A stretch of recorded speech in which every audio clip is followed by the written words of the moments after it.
네.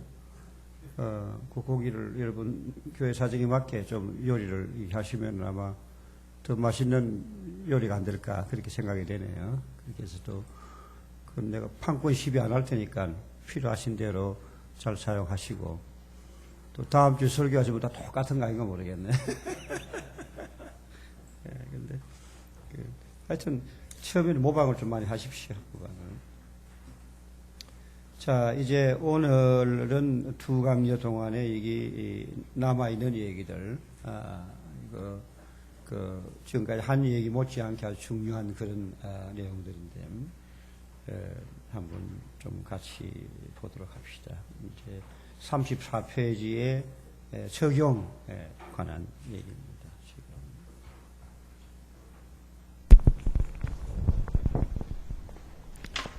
우리가 강해 설교의 큰 요소는 본문과 적용이라고 그랬죠.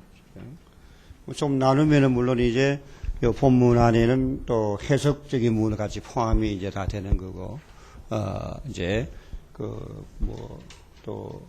외에도 구성, 조직 이런 것도 들어가는 거지만은 큰 그림은 두 가지인데, 자, 목사님이 설교할 때 본문 연구하는 부분이 어려워요? 적용 부분이 어려워요? 본문 연구라는 것은 뭐 주석이라든지 이런 참고 자료를 뒤지면은 되게 거의 비슷하게 답이 나오는 경우들이 많죠. 그렇죠? 많기 때문에 사실 본문 연구라는 것은 뭐 어떤 개인의 어떤 그 배경이나 독창성 그거보다는 얼마나 부지런히 연구하냐 공부하냐 시간 투자 얼마나 많이 하냐에 따라서 이 부분이 좀 많은 자료가 확보될 수가 있고 게으르면 제대로 안 나오고 그런 차이인데 이 적용이라는 것은 뭔가 하면은 한 사람의 전생애가 녹아나는 거예요. 전생애가. 그래서 이 고인이지만은 더블의 클셀 목사님 같은 경우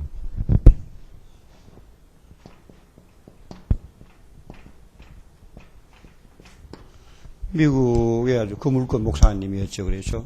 달라서 제일 침례교회 목회하고, 그리고 남침례교 총회장도 몇 번씩 하고, 아주, 한때는 이 교회가 미국 제일 큰 교회였는데, 이 클셀 목사님한테 누군가 이런 질문을 했어요. 목사님은 설교 한 편 만드는데 얼마나 시간이 걸립니까? 그러니까 목사님 답변이 평생 걸린다. It takes lifetime. 평생 걸린다.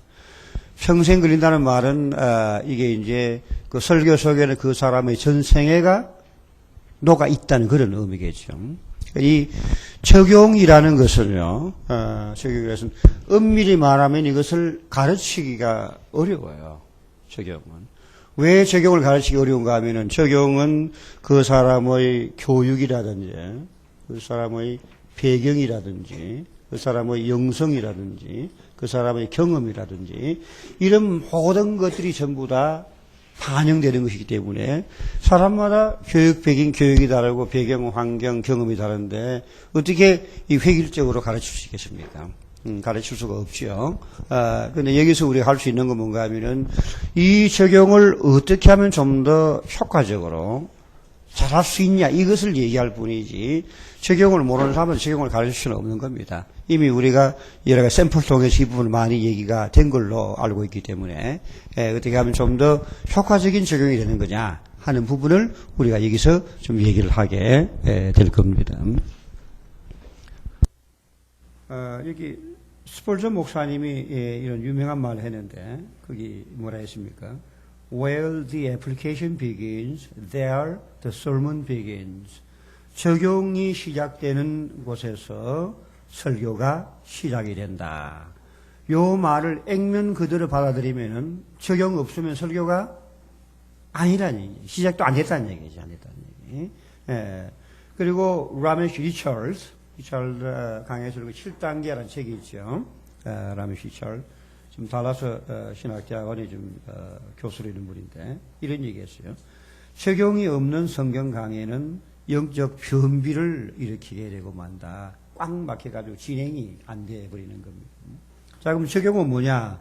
적용은 하나님의 말씀을 오늘의 현실에 맞게 변환해서 청중 개개인이 그 메시지에 긍정적인 반응을 보이도록 하는 게 그게 바로 이 적용인데, 적용을 잘하면은 사도행전 2장에 사도 베드로의 설교를 듣고 들은 청중이 어찌할꼬, 이제 어찌할꼬 할 때 그때 이렇게 해라, 각각 예수 이름으로 회개하고 어떻게 해라, 이제 어찌할꼬 할 때에 이렇게 하라 하는 것이 바로 적용이라고 얘기할 수 있는 겁니다.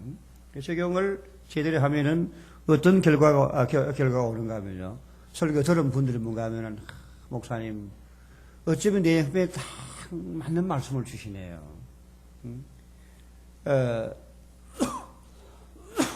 우리가 이런 분이 있더라고요. 그 부부가 이제 그 아내는 고등학교 한문 교사인데, 부부가 조금 수준이 조금 차이가 있는 그런 부부. 그러니까 여자는 그러니까 고등학교 교사니까 상당히 지성인 쪽에 속하고, 남편은 조금 이제 그런 수준이 아닌데, 둘이 수준이 안 맞다 보니까 굉장히 갈등이 많아가, 이제 그 애들이 남매가 이렇게 있는데, 뭐 이혼한다고까지 막 그런 상태였는데, 그 학교에 우리 교회 어떤 자매가 일이 있어가지고 그쪽에 가다가 이 사람을 만나가지고 이제 그 얘기를 한 거예요. 근데 그 교사인 이제 자매가 자기는 천주교에 가려고 한다고, 너무 괴로워서 천주교 가서 좀 해결하려 한다고.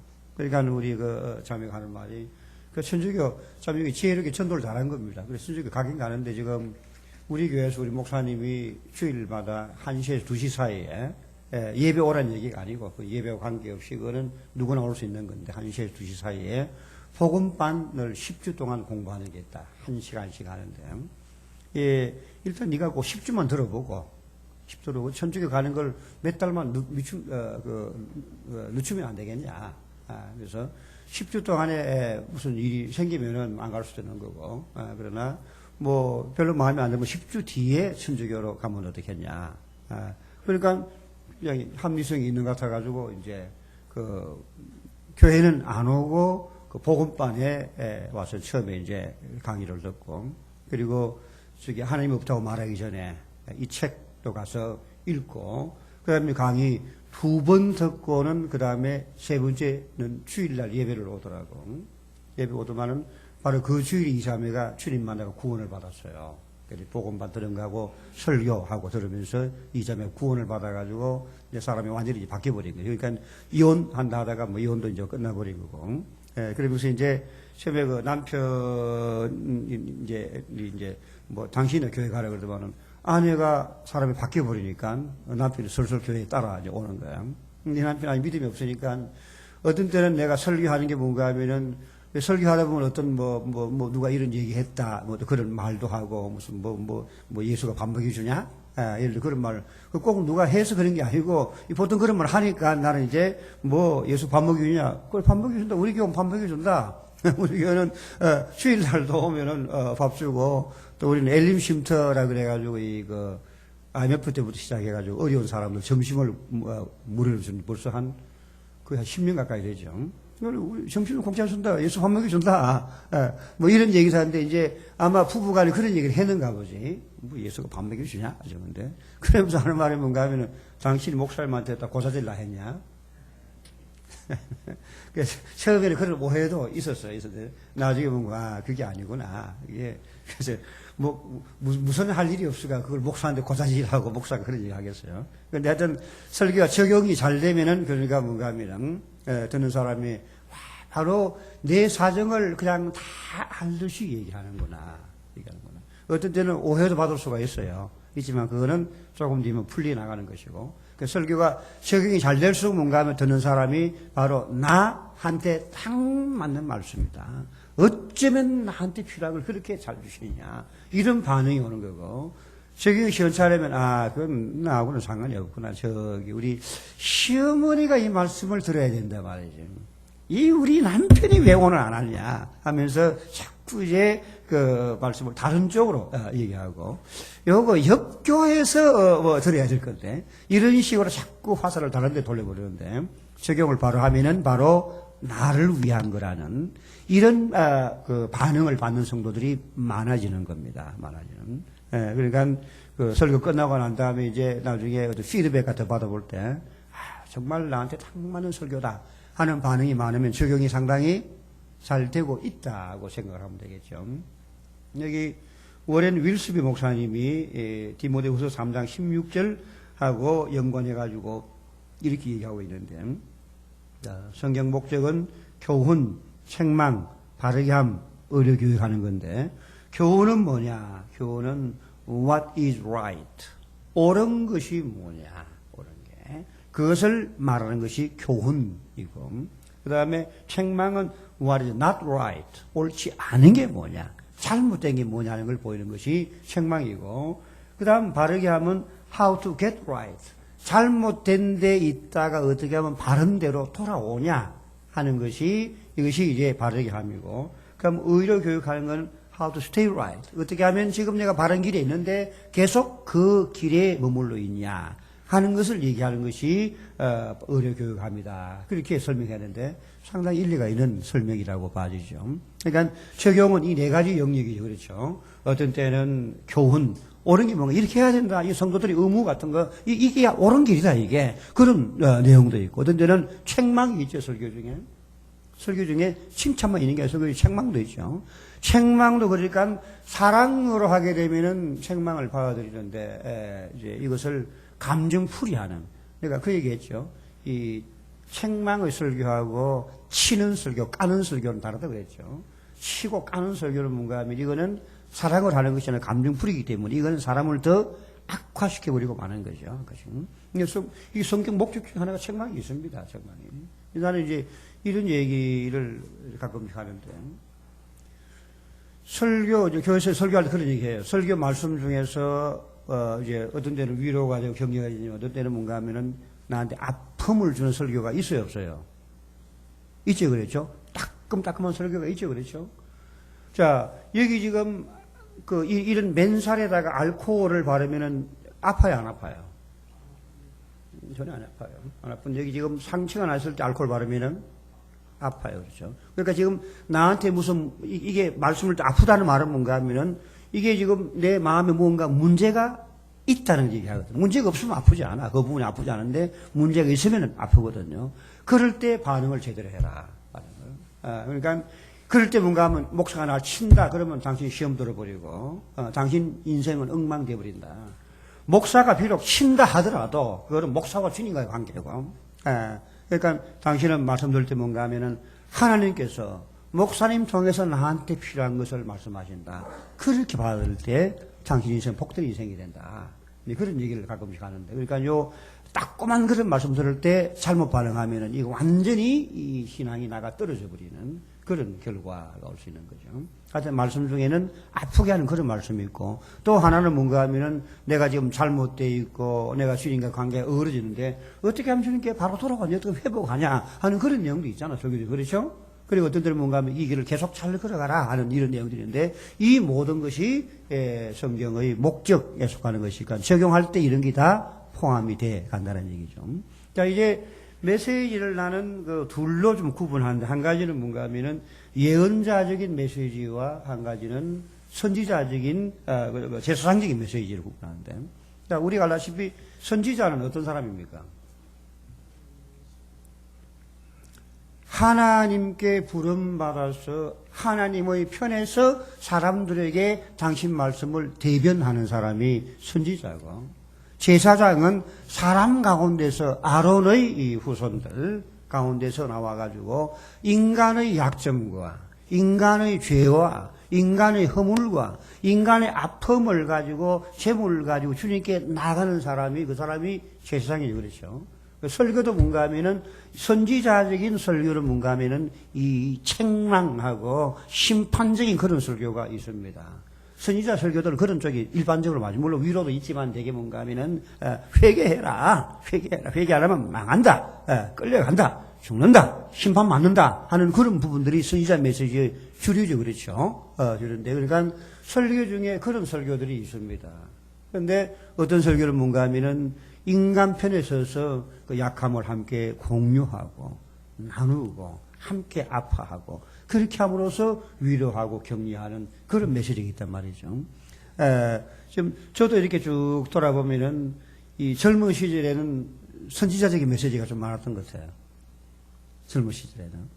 그런데 이제 그 나이가 들면서 이제 두 가지가 균형을 좀 이루어보려고 좀 격려도 하고 위로하고 하는 이런 설교를 이제 균형을 잡아보려고 이제 애를 쓰는데 한 4, 5년 전에 우리에게 온 어떤 부부가 이제 내가 좀 나는 그렇게 변화를 시도하는데 이제 잘 모르니까 내가 우리 온 지 얼마 안 되는 그 자매하고 한번 얘기를 해봤거든. 그래서 이제 자매가 지금 이게 그 교회를 다니보니까 내 설교가 이 어떤 뭐 책망적인 선지자적인 그런 설교가 많은 것 같으냐 아니면은 격려하고 위로하려는 그런 쪽이 많은 것 같으냐. 그러니까 좀 상당히 균형이 있는데 자기가 받은 인상은 같은 격려하고 위로하고 하는 그런 쪽 메시지가 상당히 많은 편이다.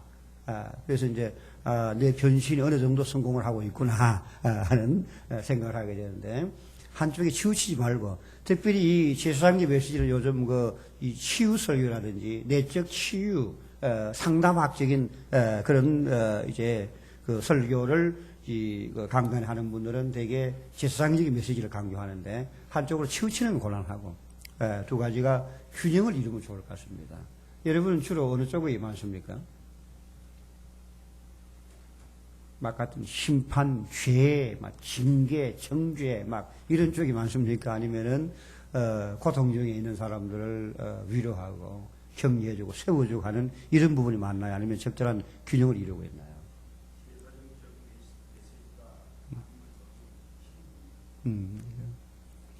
예, 그 요즘 사람들이 얼마나 힘들어 그렇죠? 그 이제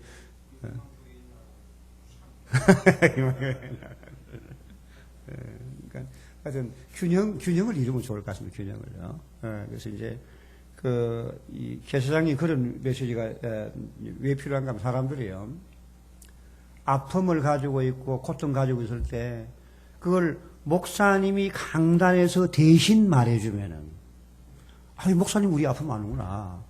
목사님 저런 문제를 알고 있구나. 그러면서 이제 목사가 하나님은 아닌데 목사가 그런 얘기를 해주면은 성도들 일종의 대리만족 같은 것도 얻어요. 이게 목사님 저런 아픔이 있구나. 그래서 어떤 데는 나도 내 아픔을 얘기해요. 아픔을. 그러니까 우리 아들 얘기도 내가 몇 번 설교하면서 얘기하고 이제 내가 이제 그래서 설교하면서 우리 아들 얘기를 하면서 나는 모범생을 사는 사람이기 때문에 그러니까 애들이 공부 안 하고 또라이 같은 짓 하고 꼴통지긴 건 나는 잘 이해가 안 되는 사람이다. 나는 잘 이해가 안 되는 사람인데 근데 이제 우리 아들이 그렇다 보니까 내가 그런 사람 이해가 되고 그런 부모가 이해가 되고 그런데 만약 우리 아들이 안 그랬으면은 그런 아들 딸 있는 사람 보고 내가 비판하고 정죄하고 그렇지 않았겠냐. 근데 우리 애가 그러니까 그들을 정죄하고 비판하는 대신에 그들 아픔을 공유하고 그들 아픔을 함께 느끼면서 오히려 위로해주고 격려해주고 함께 믿음으로 극복해 나가도록 하는 그런 쪽으로 이제 얘기를 하는데 이게 성숙이 아니겠냐. 성숙이. 보다 폭넓게 인생을 이해하고 폭넓게 사람을 이해하는 그러니까 이런 내 아이를 통해서 내가 훈련받고 더 성숙한 그런 인격으로 바뀌어가는 거다. 그런 얘기하면 성도들 굉장히 좋아해. 그러니까 목사님도 저런 아픔이 있구나. 목사님은 그냥 아픔도 아무것도 없이 그런 사람이구나. 그것보다도 뭔가 하면은 목사님 아픔도 있지만은 우리가 같이 그런 아픔을 이렇게 이겨나가는구나 하는 것이 굉장히 성도들이 어필이 되는 거죠. 그러니까 요 두 가지가 균형이 잘 되도록 여러분 노력을 좀 해보시기 바랍니다. 여러분 설교를 여러분 작년 2006년 한 해 설교를 한번 쭉 주일 아침까지 한번 분석해 보세요. 분석하면은 위로적인 격려적인 그런 설교들을 하고 그 다음에 이제 좀 책망적인 어떤 원리적인 그런 말씀하고 어느 정도 균형이 있는지 조금 검토해 보시고 한쪽으로 치우쳤으면은 좀 균형이 이루어지도록 그렇게 하면은 훨씬 더 좋을 걸로 그렇게 생각이 됩니다. 자, 그러면은 이제 적용의 시기인데, 적용은 언제 이제 하는 게 좋으냐, 언제. 예. 적용 시기는 되게 이제 세 가지 시기죠. 하나는 수시로 하는 게 있죠.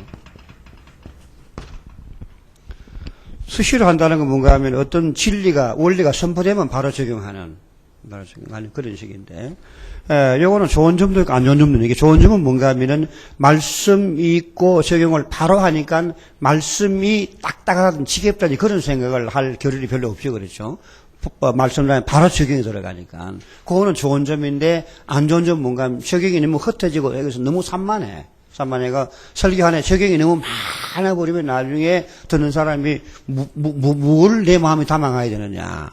복잡해가지고 남아있기 어려운 그런 부분들이 있다는 거. 그러니까 장점과 단점이 동시에 있는 거죠.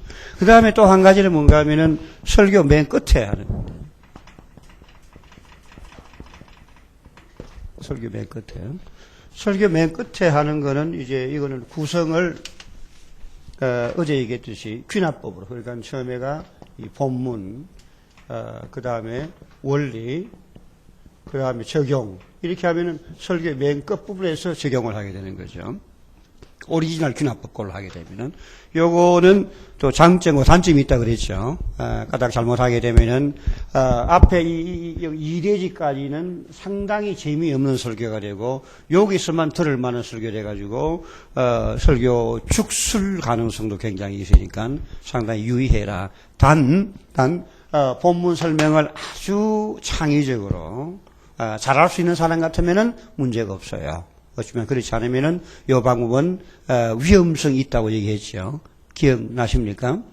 요게 두 번째고, 세 번째 나는 가장 권장하고 싶은 것은 뭔가 하면은 모아가지고 각 대지 끝이 어떨까?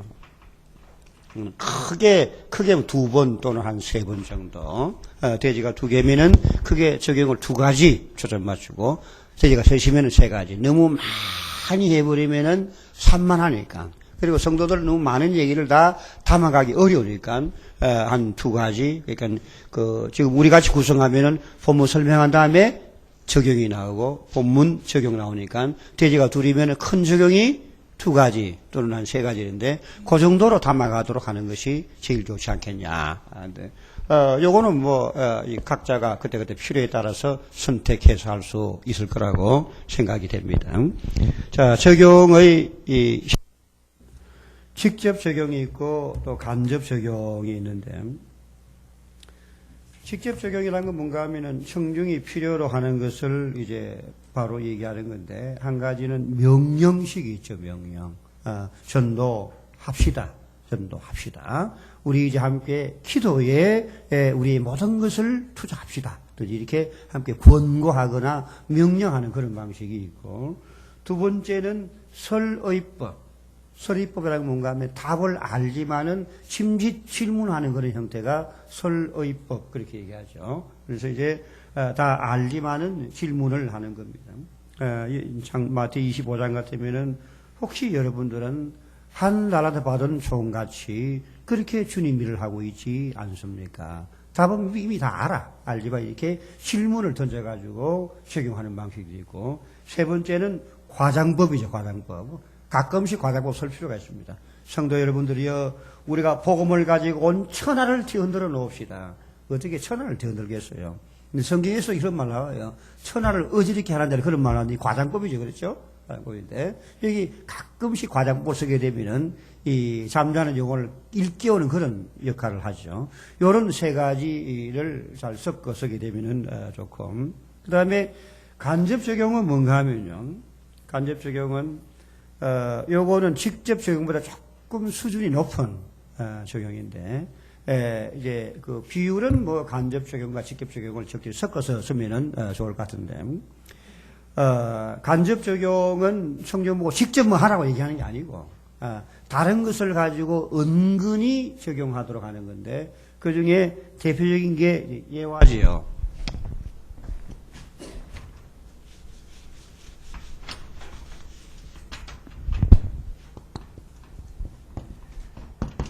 예화는 나무 이야기입니다. 예화에는 이제 그 어떤 특성이 있는가 하면요. 사람들은 예화를 들을 때 그 예화에 나오는 주인공과 자기를 동일시하는 겁니다.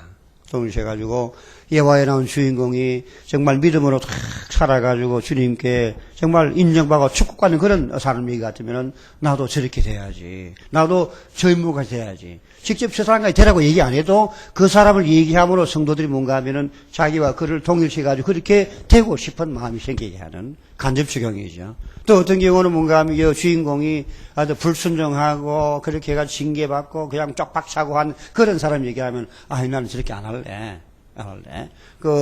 이제 간접적으로 거기 나온 주인공 통해서 목사가 하고 싶은 말을 전달해주는 이런 방식이 이제 예화를 통한 간접 적용인데 상당히 좋은 방식입니다. 좋은 방식. 잘 활용을 해보면 좋을 것 같습니다. 그 다음에가 선다형.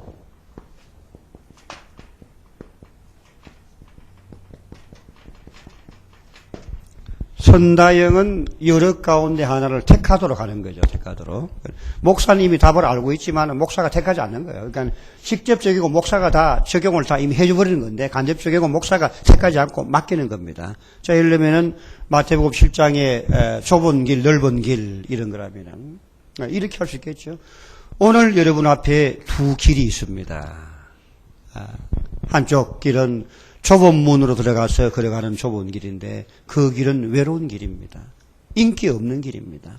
별로 많은 사람이 가지 않는 길입니다. 그러나 그 길은 영생의 길이고 생명의 길이고 천국 길입니다. 여기 또 한 길이 있습니다. 그 길은 넓은 길인데 넓은 문으로 들어가서 많은 사람이 가는 인기 있는 길입니다. 편한 길입니다. 쉬운 길입니다. 재미도 있는 길입니다. 그러나 그 길의 결국은 멸망이고 지옥이고 심판입니다. 이 두 길 중에 여러분은 어느 것을 택하시겠습니까? 선택은 여러분의 자유지만은 그 선택에 대한 책임도 여러분이 져야 할 것입니다. 오늘 바른 결단하는 시간 되기를 바랍니다. 자, 목사 편에서는 어느 것 택하라는 답이 있어요, 없어요? 네? 아니, 목사의 소원은 뭡니까? 소원은 좁은 길로 가라고 하고 싶은 건데 좁은 길로 가라고 말을 안 하는 거예요. 안 하고 뭔가 하면은 그것을 듣는 사람이 위임해가지고 너희들이 택해, 너희들이. 예, 그러니까 여기서 해주는 것도 어떤 때 필요하지만요. 네가 해라. 스스로 책임져라 하는 것도 필요할 수가 있는 거죠. 자, 가령 뭔가 하면은 여기 또 그 여호수아의 고별 설교 같은 경우도 보면은 오늘 너희들 누구를 섬길래? 자, 애굽에 있던 거신, 강 옆에 있던 거신을 섬길래? 여호와를 섬길래? 예. 다른 사람 물론 나와 우리 집은 대대로 여호와를 섬기겠다. 둘 중에 택하라. 그것도 이런 얘기되고 또 열왕기상 18장에 갈멜산 얘기도 뭔가 하면은 오늘 바알과 여호와 중에 누굴 택? 언제까지 둘 사이 머뭇거리겠느냐? 여호와가 30이면 여호와를 택할 것이고 바알이 30이면 그를 택할지니라. 여기 둘 중에 하나 택해라라고 도전하는 거죠. 그래서 이 목사가 택해주는 것이 아니고 너희들이 택해라. 라고 듣는 사람에게 위임하고 그들이 택해서 책임을 지도록 하는 이것도 선다형의 이 적용인데 이 간접 적용으로 필요한 얘기죠. 그 다음에 또 한 가지가 뭔가 하면은 자기 간정입니다. 예화는 남 이야기라면 이건 나의 이야기인데 나의 이야기. 어떻게 목사님들 그 설교할 때 자기 자신 이야기를 얼마나 자주 합니까?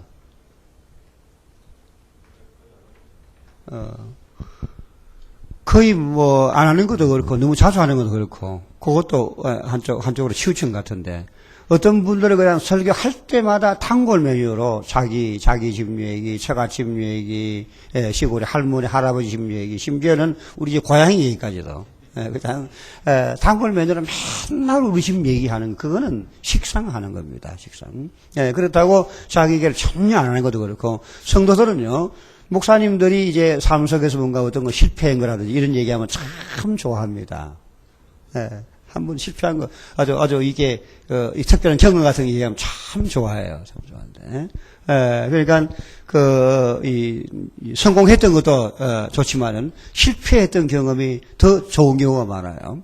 여러분 AA 클럽이란 거 아세요?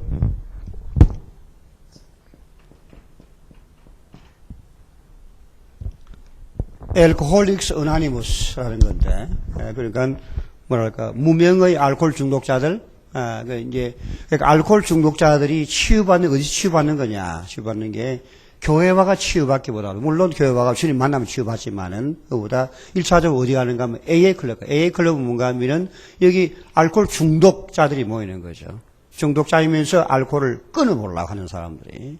거기서 이제 치유받은 사람도 거의 그거 있고, 그러면서 함께 똑같은 문제를 가지고 있는 사람들 사이에 함께 이제 나도 알코올 중독 이런 상태였다. 근데 이렇게 지금 내가 이렇게 돼 있다. 그러니까 이 아픈 병 가진 사람 그 얘기하게 되면 그것 가지고 위로받고 나도 끊어야 되겠다는 마음이 생기고. 그런데 온전한 사람이 얘기하게 되면은 그걸 가지고 도전받기도 하지만 더 비참하게 되는 사람도 있죠. 비참하게.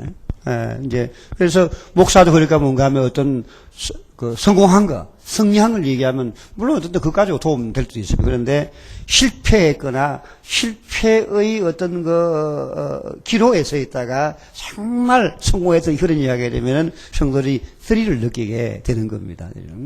우리 목사님도 혹시 그런 경우 없어요? 실패할 뻔 하다가 그냥 아슬아슬하게 이렇게 이제, 주님께 불순종했던 이런 얘기 같은 것도 하면서요. 나도 이제 주님께 불순종한 얘기를 이제 하는데 내가 몇 년 전인가 한 번은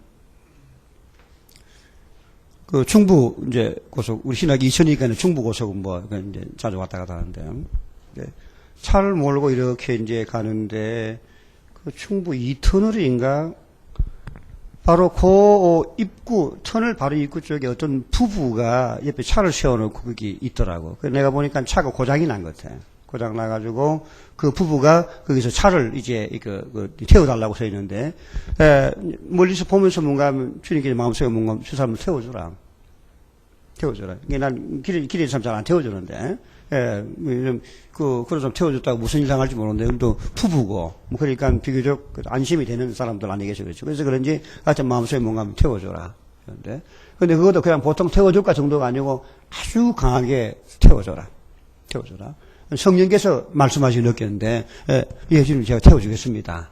태워주겠다고 내가 그랬거든. 그런데 이게 보니까 뭔가 하면 이 차가 너무 터널 너무 바로 가까이 있으니까 그것을 내가 대를 하던데 차를 댈 수가 없는, 댈 어떤 공간이 없는 거야, 공간이 없어가지고 거기서 조금 속도를 줄이고 이렇게 차도를 하다가 못 찾고는 그냥 내가 지나가 버린 거죠. 그리고 결국 못 태워주고, 결론적으로는.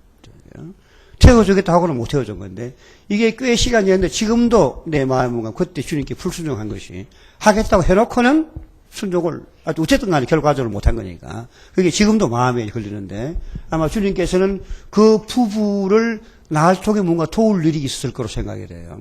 만나가지고 무슨 복음을 얘기하고, 전도를 하든지, 날 통해 도움받을 일이 있어가지고 나한테 차 태워주라고 주님께서 나 지시한 걸로 그렇게 믿는데, 근데 내가 결과적으로 순종하지 못했거든. 못해가지고 이 마음에 지금도 생각하면 좀 아픔이 있어요. 아픔인데. 그러니까 이런 거 실패했던 거 얘기해주면 성도들한테 위로가 됩니까? 안 됩니까? 그런 실패했던 거 얘기한다고 저 목사들 나쁜 놈 목사 그러겠어요? 그렇게 하는 게 아니고, 아이고, 목사님도 저런 경우 있구나. 목사님도 그런 게 있는데 나야 하면서 위로를 받는단 말이죠. 그렇죠. 그러니까 목사의 어떤 실패의 경험 같은 것도 굉장히, 승리한 것도 중요하지만 실패 경험도 중요해요. 미국에서 이런 경우가 있었어요. 성경 공부를 가르치는 어떤 이제 자매인데, 이제 리더급 자매인데, 한 분은 이제 그때 금요일인가 이제 그날 저녁에 자매들 하고 공부를 해야 되는데, 공부하러 가기 전에 남편하고 대판 싸움을 한 거예요. 근데 여기 우리 부부싸움 안 합니까? 목사님들 부부싸움 합니까? 안 합니까? 부부싸움 하면 교회를 안 가요? 어떤 경우는 가끔 주일날 부부싸움하고는 그냥 나 설교를 안 간다고 다른 사람은 갑자기 전화해가 당신이 설교하라고 그렇게 하는 경우는 있는데 부부싸움을 해도 설교는 하러 가야 됩니다. 아멘 안 하네. 그래서 이 자매가 부부 싸움을 태판을 하고 나니까 참 마음에 갈등이 생기는 거야. 이게 처음 이제 다른 자매들에게 성경 공부를 가르쳐 가는데 이게 리더라고 하는 사람이 이게 부부 싸움을 태판으로 하고서 이게 성경 공부를 가르쳐 가야 되냐 말아야 되냐 그렇게 이제 고민하다가 하여튼 내가 맡은 거니까 가자. 그리고 갔어요. 가가지고는 뭐 했는가 하면 자기 실패한 얘기했어요. 사실 내가 주님 말씀대로 살아야 되고 남편에게 좀 순종해야 되는데 오늘 이렇게 내가 순종 못하고 그냥 남편이 얘기하는데 그냥 대들고 해가지고 남편하고 재판 싸우고 그렇게 했다. 하는 그 얘기를 한 다음에 이제 성경 공부를 가르치니까 끝나고 나니까 그 중에 두 자매가 뭔가 하면은 나도 구원받고 싶으니까 나한테 좀 복음 좀 얘기해 달라고. 그래서 아니 왜 그러냐고. 그러니까 그 두 자매가 하는 말이 뭔가 하면은 우리는 생각할 때 당신은 그런 일이 절대 없는 아주 완벽한 여자인 줄 생각했는데 당신도 부부 상황을 보니까 나도 소망이구나. 나도 예수 믿고 구원받아 소망인 걸 알았다. 그래서 복음 좀 얘기해달라. 그래가지고 오히려 부부 싸움한 뒤에 가가지고 두 사람을 복음 전해가 주님께 인도한 그런 간증을 내가 들은 적이 있는데. 그러니까 우리가 승리한 간증도 물론 필요합니다. 그렇죠. 필요한데 어떤 데는 인간의 약함 때문에 고통당하는 문제. 고통당하는. 그러니까 이제 내가 이제 우리 교회 원로 목사 때문에 참 고생 많이 했습니다. 원로 목사. 이제 나는 원로 목사님이 있는 교회는 그냥 도시락을 싸사리 위해서 가지 말라고 정말 말리고 싶은 그런 사람인데 고생 정말 많이 했습니다. 지금은 안 그래요. 지금은 이제 뭐 관계가 이제 정말 좋아졌지만 이 초기에 그래가지고 너무너무 힘든 그런 경우들이 많았거든요. 그래서 나 그런 얘기 했어요. 이제 나중에 이게 뭔가 하면 그때 내가 뭐 사표를 써가지고 호주에 넣어 다녔어요. 꽤 오랫동안. 그러면서 이제 나도 시간이 지났는데 그때 어떤 그런 어려웠던 나도 어려움이 있는 사람이 얘기하면서 뭔가 하면 내가 여기 그럴 때 뭔가 하면은 여기 사표를 써가지고 수개월 동안 가지고 다녔다. 이놈과 내 던져버리고 이놈은 교회 안 하면 내가 목회할 데가 없냐 얘가. 그냥 내 던져버리고 가고 싶은 그런 마음이 엄청 많이 있었지만은 그러나 주님께서 말려가지고 내가 못 갔는데 그러면서 이게 내 아팠던 얘기들 그러니까 여기 사표 써가지고 다니고 혹시 그런 목사님 있어요 여기? 있어요?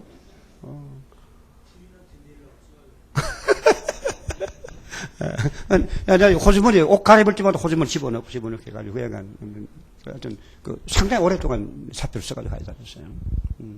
그러니까 이런 얘기하면 어떤 사람들은 야 목사님이 그런 경우도 있냐? 그래야 목사도 아픔이 있죠. 아픔이.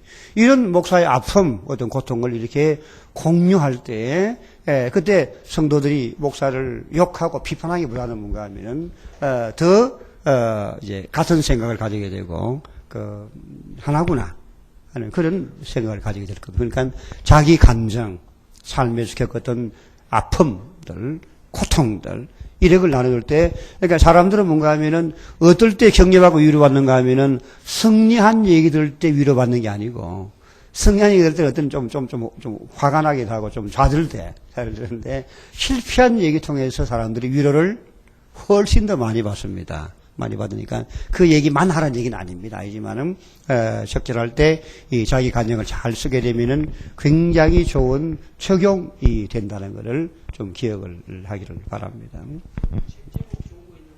네. 그만두고 싶은 목회. 그래가지고 그 다음에 이제 그만둘 수 없는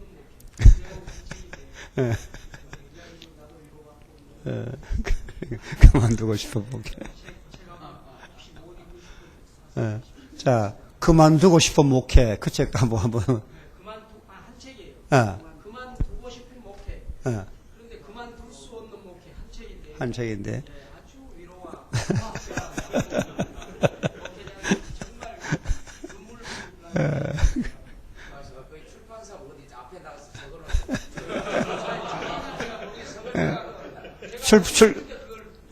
출판사 모르는 게. 책 제목이 특이해가지고 출판사 안에도 검색해 있어요.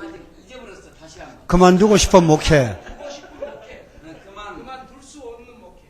한 책의 제목이 누가요? 그러니까 인터넷에 검색하면 다 나올 거니까 그만두고 싶은 목회, 그만둘 수 없는 목회. 모르는 게.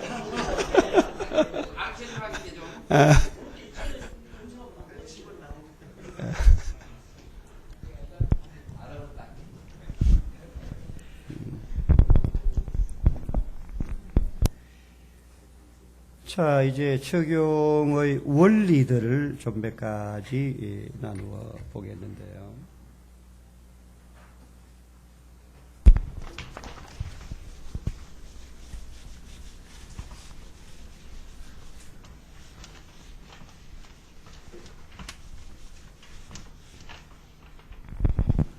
라빈슨이 하는 말 중에 한 가지가 뭔가 하면은, 사람들이 설교에 귀를 기울이지 않는 이유 중에 한 가지는 뭔가 하면은, 적용이, 창의성이 너무 없다, 창의성이. 그냥 맨날 편하게 같은 식으로만 적용한다. 그러니까, 이 사람들이 뭔가 하면, 기도 같은 뭔가 하면, 맨날 기도 얘기만 나오면은 뭐 새벽 기도, 무슨 금식 기도, 맨날 그 얘기만 하게 되면 사람들이 더 이상, 그 설교를 듣고 싶어요 않는. 그러니까 창의성이 없어가지고 같은 어떤 원리면 똑같은 방식으로 자꾸 적용을 해나가면은 그럼 사람들이 귀를 기울이지 않는 얘기죠. 상당히 일리가 있는 얘기인데, 일리가. 그러니까 이제 설교 적용 중 한 가지는 뭔가 하면은 그러니까 좀 이 창의적으로 그 사람들 맞게 적용을 해야 되는데 이거를 종합적으로 얘기하면 한 가지는 이제 구체적인 적용을 해야 된다.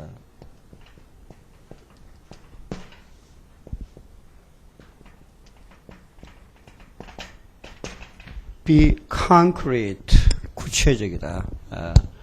구체적이라는 말은 다른 말로 뭔가 하면 손에 잡힐 것 같이 하라는 잡힐 것 같이. 같이. 막연한 적용, 두리뭉실한 적용, 추상적인 적용은, 성도들이 별로 귀를 기울이지도 않고, 그리고, 이제, 들어도 금세 잊어버리게 되고, 그래서 마음의 감동도 오지를 않게 되는데, 그러면 이제 구체적인 적용을 하려면 어떻게 해야 되느냐, 몇 가지를 봅시다. 한 가지 방법은 뭔가 하면은, 구체적인 예를 들어주는 것도,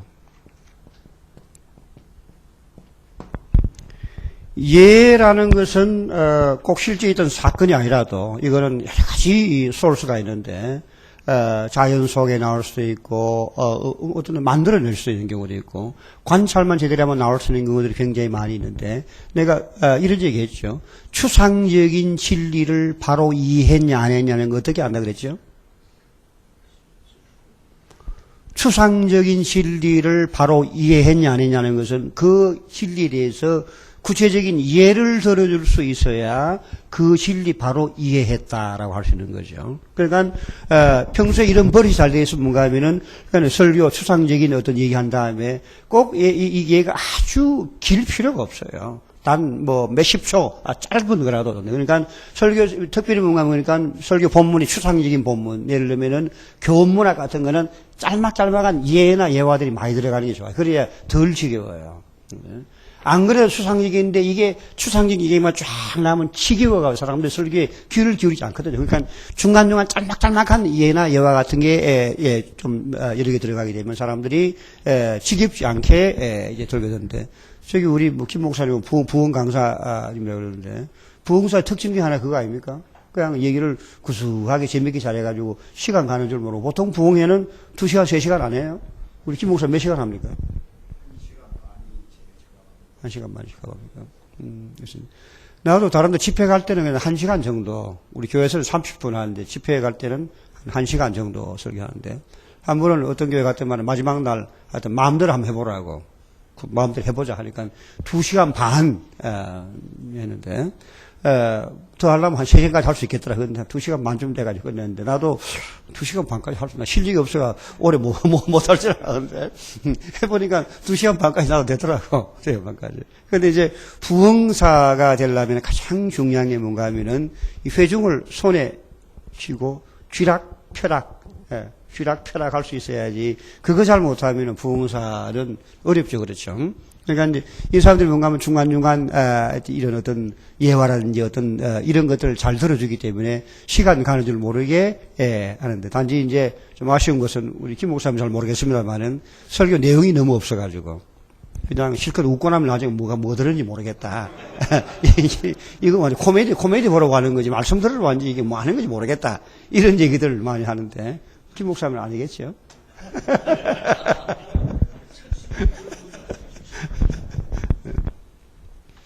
얘는 이 자연 관찰 속에서 나올 수 있는 것도 참 많은데, 이제, 가령 예를 들자면은, 우리가 이제, 말씀의 중요성 같은 걸 얘기하면서, 우리가 이 말씀을 제대로 먹어야 되는데 자꾸 쓸데없는 거 먹다 보니까 나중에 말씀에 대한 욕구가 줄어들어 버리는 그런 경우들이 많이 있는데 말씀이야말로 우리가 먹어야 될 가장 중요한 진리다 그러면서 이게 이제 꿀벌 얘기를 좀 하는 거죠. 보통 일벌하고 이왕벌 차이가 뭡니까? 어떤 벌이 이왕벌 되고 어떤 벌이 일벌이 됩니까? 그러니까 이제 둘 다 뭔가 하면은 새끼는 똑같은 새끼입니다.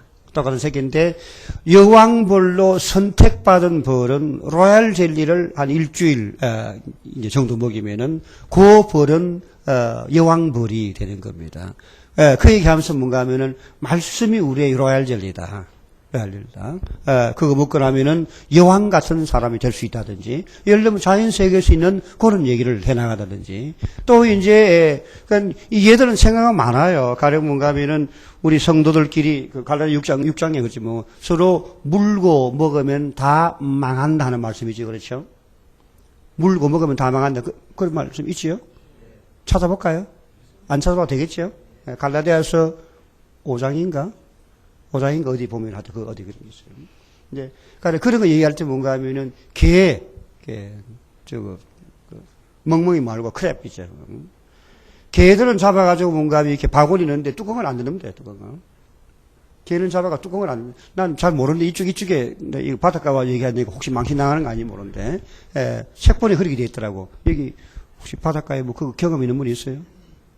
개들은 잡아가지고 뚜껑을 이게 바구니 뚜껑 같은 거 이렇게 덮을 필요가 없대. 이렇게 깊이 있는 이런 바구니면은 왜 덮어야 됩니까? 세상이 막 달라지구만. 왜 그런가? 그러니까 뭔가 하면은 개는 한 마리 올라가면은 조금 올라가면 다른 놈이 딱 뒷다리 물고 늘어져가지고, 떨어뜨리고, 올라가면 또 다른 놈이 뒷다리 물고 떨어뜨려가지고, 절대로, 스스로 그쪽으로 빠져나가지 못한다는 거야. 이 조금 바구니 깊으면 못 나간다는 거야. 그러니까 뚜껑 안 덮어도 못 나간다. 그러니까 오늘 우리 성도끼리 서로 뒷다리 물고 늘어지면 이게 전부 다 막을 수가 있다. 이런 자연 세계에서 있는 이런 예들을 들어준다는 얘기죠. 또 뭐, 이런 경우가 많죠. 생각하면은 뭐, 예량이 엄청 많은데, 한 번은 어떤 분이 정신병, 원에 이제 방문을 하는데, 정신병자가 수백 명이 있는데, 그 감독자가 여기 조그마한 몽둥이 하나 차고 있더라는 거예요. 그래서, 아니, 당신 그 몽둥이 하나가 위험하지 않냐. 이 병자들이 그냥 다 탄압해가지고 당신 공격하면 어떻게 하느냐. 그러니까 이 감독자 하는 말이 뭔가 하면, 정신병자들은 절대로 마음을 합쳐서 탄압하지 않는다. 정신병자들은 절대 마음 합쳐 탄압하지 않는다. 그래서 오늘 우리가 탄압하지 않으면은 우리 수준이 뭐라고요? 우리 수준이 정신병자 수준밖에는 안 되는 겁니다. 그러면은 결국 그 수용소에서 평생 갇혀가지고 햇빛 보지 못하는 성도가 되고 말 겁니다. 예를 들면 이런 삶에서 있는 이런 예들 같은 거 찾으면 무지무지하게 많습니다. 그냥 얘기하는 것보다 그냥 단합 얘기보다 그런 얘기해주면 훨씬 더 마음이 전달이 잘 안 됩니까? 또 단합 얘기 또 이런 것도 있죠. 그 자석과 일반 쇠하고 차이가 뭐냐. 자석과 일반 쇠 이거는 어떤 물리학적인 그런 예가 되는데 차이가 뭡니까? 자석하고 일반 쇠하고. 네?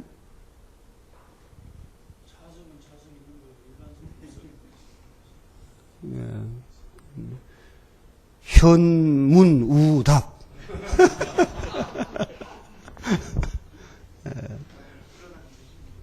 분자 구조가 달라요. 분자 구조가. 분자 구조인데 일반 쇠는 뭔가 하면은 분자가 지 마음대로 배열되어 있어요.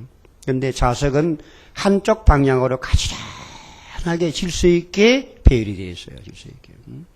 그러니까 이게 그러니까 뭔가 하면 오늘 우리가 전부 나뉘어가지고 지못 들어가면은 일반 쇠같이 땡기는 힘이 없지만 우리가 마음이 하나가 되고 하나로 통일되면은 자석같이 다른 쇠를 끌어들이고 다른 사람을 끌고 오는 힘이 생긴다. 우리 교회가 그런 교회가 돼야 안 되겠느냐. 예를 들어 그냥 우리 하나 되자 하는 거 닮은 거 이런 예를 들어가지면 훨씬 더 어필이 안 되나? 어때요? 됩니까? 그럼 그렇게 할지어다. 그렇게 할지어다. 그래서 이제, 요런 예 같은 거, 요거는 다 10초면 끝나잖아요. 그렇죠?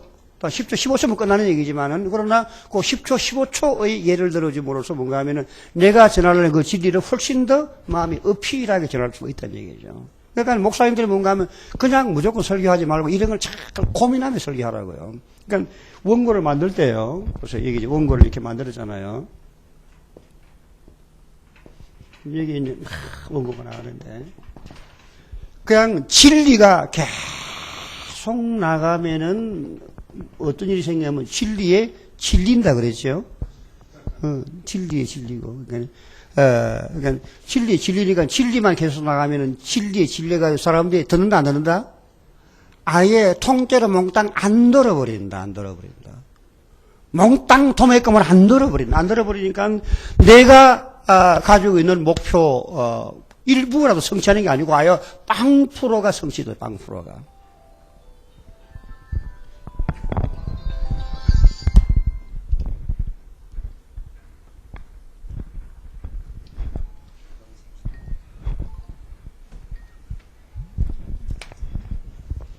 아예 성취가 안 되는 거예요. 성취가 안 되는 거예요. 그러니까 이렇게 뭔가 하면은 설교 원고를 만들었을 때 이렇게 진리가 계속 나오면은 목사님 벌써 딱 눈치를 채야 돼. 눈치를. 무슨 눈치를 채야 되는가 하면은 이게 군데군데 변화가 필요하구나. 변화가. 예를 들면 이런 식으로 중간중간 변화가 필요. 저거다가 예를 들든지 예화를 얘기하든지 무엇인가 변화가 필요하거나 그거를 간파할 줄 모르면은 설교자로서 제대로 하기가 참 어렵습니다. 설교는 서비스라고 해요. 서비스. 그렇죠? 서비스이기 때문에 항상 청중을 생각하면서 이게 만들면서 이게 이렇게 해석하면 우리 성도들이 귀를 기울이겠느냐 이게. 이걸 잘 듣겠느냐 아니면 딴 좀 피우겠냐 그걸 늘 생각하면서 현장 생각하면서 설교를 만들라는 얘기죠. 그러니까 여기 지금 진리만 계속 얘기하는 건 성도 배려가 있는 거다 없는 거다? 성도 배려가 없는 거예요. 없는 거고 이 자기 도취에 빠져가지고 그냥 나만 좀 되는 거지. 나보다 설교 잘하는 사람 나와보라 그래. 대한민국 누가 나보다 설교 잘해. 내가 최고인데 제발 그런 착각에서 깨어나십시오. 깨어나시고 그렇게는 여기는 그런 분들이 없겠지만은 이렇게 진리만 계속하면 안 되고 이렇게 되면 중간중간에 어떤 변화가 필요하다. 한번 팍 웃기는 어떤 폭소 작전이 필요하든지 괜히 폭소가 아니고 이게 성경과 연관되고 설교와 연관된 폭소를 하든지 아니면은 그래서 팍 그냥 아주 막 울려버리는 그런 얘기 하든지 아니면은 어떤 이런 좋은 예를 해가지고 중간중간 변화를 줘야 하는데 사람은요 그러면 이 집중을 오래 하게 되면은 머리에 이산화탄소가 많이 생겨가지고 나중에 집중을 못해요. 집중력이 흐려지는 거예요. 그러니까 책도 여러분들 언제 볼 때가 제일 신선한지 압니까? 맨 처음 본 그 내용이 제일 잘 들어가요. 맨 처음 본. 그러니까 같은 책을 몇 시간 계속 읽어서 나중에 입력이 안 돼. 그럴 경우는 뭔가 하면 잠깐 쉬어가지고 머리에 뭐를 집어넣어? 산소 공급을 좀 한 다음에 다시 읽는 것이 집중이 안 되면, 특별히 집중이 약한 사람은 뭔가 하면 오래 되면 이게 집중이 안 돼가지고 나중에 무슨 얘기인지 읽어도 이해가 안 되는 거예요. 그런 데는, 좀 잠깐 쉬었다가, 가서 차 한 잔 마시고, 물 한 컵 마시고 와서 다시 보는 게 좋은데, 설교도 마찬가지입니다. 그러니까 오래 추상적인 얘기를 오래 들으면은 뇌에 CO2, 이산화탄소가 많이 생겨가지고 집중이 안 돼. 듣기 느는데 허리멍덩한 거예요, 허리멍덩. 이럴 때 어떤 예화를 딱 얘기하면은 그때 산소 공급이 팍 되는 거예요. 돼가지고 책 보다가 지금 밖에 나가서 물 한 컵 마시고 오는 것 같이 새로운 머리로 딱 설교를 듣는 거예요. 그러면은 그게 머리에 잘 들어오게 되는 겁니다. 그러니까 예를 적절하게 잘 들어주어라. 할 거요, 말 거요? 그러니까 이거 누가 만들어주는 게 아니라 목사 고민해야지 평소에. 고민의 결과로 나오는 것이 누가 딱 만들어가 못 쓰나 이걸 다. 그러니까 고민 많이 하세요. 고민 많이. 그렇죠? 예를 들어주라. 그 다음에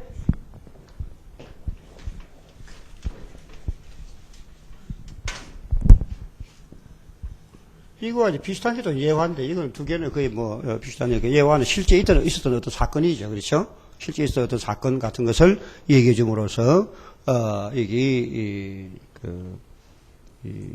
내가 지금 전하고자 하는 그 내용을 잘 이해를 하게 만드는 건데, 가령 뭐 성도 간의 사랑 이런 얘기를 하면은 이런 얘기가 있잖아요.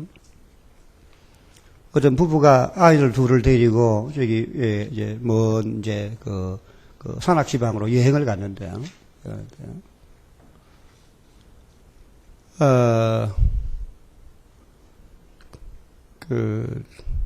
한 애가 이제 모시매고 한 애가 이제 딸내미인데 밑에 이제 그 위에가 딸내미가 누나고 밑에가 이제 남동생인데 그 남자애가 거기서 부상을 당해가지고 피를 상당히 많이 흘리게 되고 그래서 수혈을 받아야 될 입장이 되는데 그 시골에 이다 보니까 병원에 무슨 뭐 그 피가 저장된 것도 없고 그래서 이제 어떡하나 보니까 혈액형이 남매가 혈액형이 같은 혈액형이라 그래서 이제 이제 부상당한 동생을 병원에 놔두고 이제 엄마가 딸한테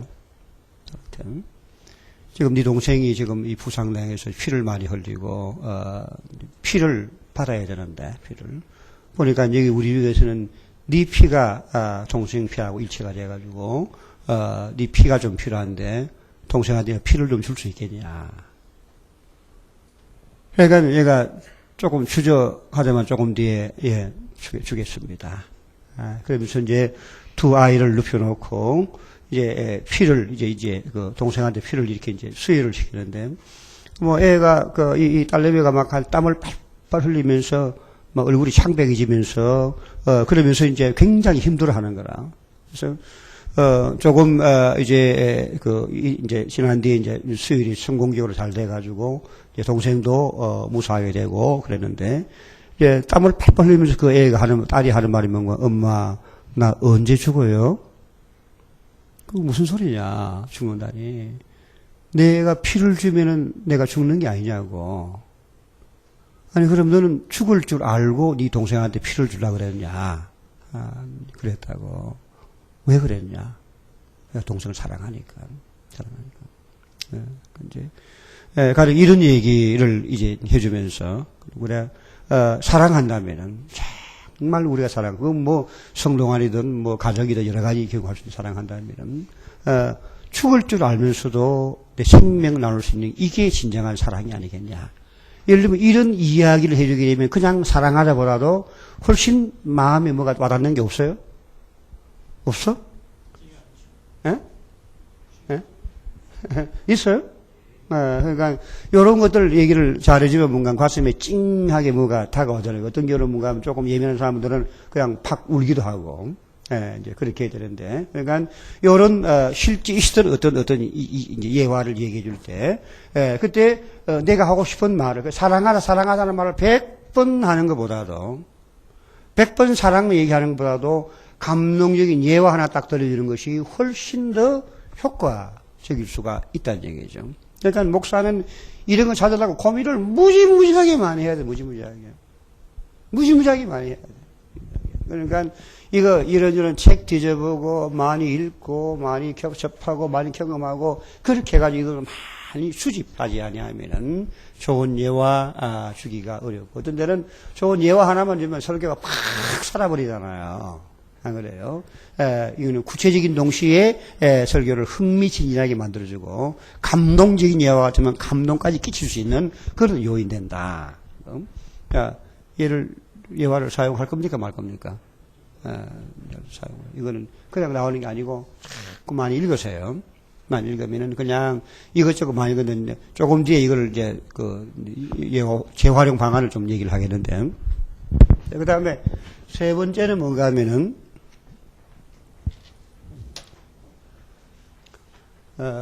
우리 삶과 결부시켜라. 삶과 결부. 그러니까 우리 생활 속에서 경험하는 그런 것들을 많이 얘기하는 얘기. 그러니까 우리 생활 속에 거의 모든 사람이 공통적으로 공감하는 것은 자녀 양육이라는 애들 키우는 얘기 같은 거, 부부 얘기 같은 거는 거의 모든 사람이 다 공감하는 공감대가 굉장히 넓은 것이 자녀, 부부 그런 얘기죠. 그렇죠? 이런 삶과의 결부가 굉장히 중요한데 이런 거 할 때 뭔가 하면 이 적용이 relevant하다, 적절하다 하는 그런 느낌을 가게 되는데 자, 예를 한번 우리가 들어봐요. 여기 이제 삶과 결부시키면 우리 신앙이라는 건 금세 자라는 게 아닙니다. 자라는 게 아니고 넘어지기도 하고 넘어져 코도 깨지기도 하고 자빠지기도 하고 이런 과정을 겪으면서 조금씩 우리 신앙이 자라가는데, 자, 우리가 애들 키울 때 봅시다. 여기 지금 우리가 숟가락으로 밥을 잘 먹지만은 처음에 숟가락질 배울 때 어땠습니까? 지금 우리 아이들 숟가락질 가르치면 어떻게 하냐고요? 그냥 밥을 주면은 그냥 여기 그냥 이마에 그냥 온데 그냥 밥풀 다 흘러놓고 그 중에 몇 개만 입으로 들어갑니다. 그렇죠? 그런데도 뭔가 하면은 엄마 아빠는 내 새끼 잘한다, 잘 먹는다, 잘한다, 계속 그렇게 해라, 잘한다. 그러면 진짜 지가 잘하는 줄 알고 그냥 계속 먹다 보면 뭐 잘하기는 뭐 하든 뭐 3분의 2, 4분의 3을 흘려버리고 조금 먹고 대부분 다 그냥 주위에 엉망 만들어버리지만은 엄마 아빠가 잘한다, 잘한다 그렇게 해주겠죠. 그런데 거기에 막 숟가락질 배우는 아이한테 뭔가 흘린다고 이 맹수 같은 놈아, 네가 지금 나이가 몇 살인데 이 귀한 밥을 다 흘려버리냐, 그렇게 애한테 꾸짖는 부모는 없습니다. 안 그래요? 있어요, 없어요? 없어요. 네. 그냥, 그래, 흘리는 게 당연하지, 네가 흘리는 게 당연하지. 그래도 그것을 먹으려는 게 참 네가 가장하고 나면서 격려해주고 하면은, 처음에는 한 10분의 9 흘리다, 그 다음 10분의 8, 10분의 5, 나중에는 뭔가 하면 거의 안 흘리고 먹게 되고, 오늘 우리가 숟가락 잘 사용하는 사람으로 되지 않냐. 믿음도 마찬가지다. 처음에는 그렇게 코도 흘리고 자빠지고 깨지고 넘어지지만 그러나 계속 이 연습하다 보면 나중에 뭔가 하면 밥을 잘 먹는 사람으로 바뀌게 되거든. 이런 그 삶에 관한 그런 얘기들 얘기해 주면은 뭔가 가슴 좀 전달이 좀 되지, 그렇죠? 안 그래요? 이제 이런 걸 잘 활용을 할 수 있기를 바랍니다. 그래서 그 적용이 구체적인 그런 적용이 될 수 있도록 노력을 좀 하기를 바랍니다.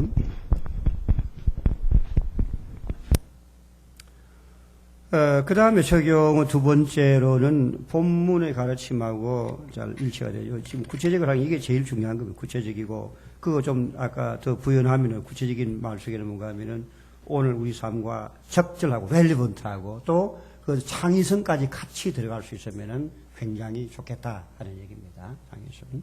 그 다음에가 적용은 본문 가르침과 일치가 돼야 되고, 세 번째 적용은 설교자 자신도 포함시켜라, 자신도 포함시켜라. 설교자 자신 포함시켜라 말은 뭔가 하면은 적용할 때 성도 여러분들 열심히 기도하십시오. 여러분이란 말은 가능하면은 안 쓰는 게 좋아요. 여러분. 열심히 기도하라 그러면 어떤 사람은 뭔가 하면 그럼 목사님은요. 열심히 전도하세요. 그럼 목사님은 조심합니까? 이런 반발심을 느낀다는 거 아니에요. 그러니까 여러분은 어떻게 하라 라든지 어떤 또 명령조이지, 명령조. 이 명령조 이렇게 하라 그러면 사람들이 굉장히 싫어해요. 그런 걸 할 때는 상당히 주의해야죠. 특별히 젊은 목사들 같은 게 뭔가 하면 하라 그렇게 하면 사람들이 듣기 싫어해요. 그러니까 명령조보다 뭔가 하면 이렇게 합시다. 그리고 여러분보다는 뭔가 하면은 저와 여러분이 강단에 서 있는 저를 비롯해서 우리 교회에 있는 한 분 한 분 이래까지 모든 성도들이 이 일에 새로운 마음으로 동참합시다. 그렇게 얘기해야지. 여러분 열심히 기도하세요. 열심히 전도하세요. 그렇게 하면은 반발심을 느낀다니까요. 그 설교는 뭔가 하면은 성도들만 위해서 하는 거 아니잖아요. 그렇죠?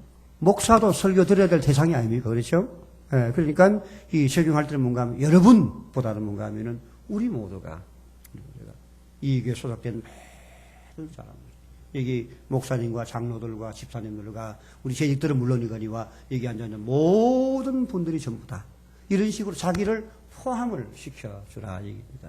그 다음에 네 번째는 전체를 위한 적용, 어느 한 부분이 아니고 교인들 전체를 위한 적용을 해라 하는 것을 좀 기억을 하기를 바라고요. 자, 이제 보조자료 얘기를 좀 들어갑시다. 보조자료.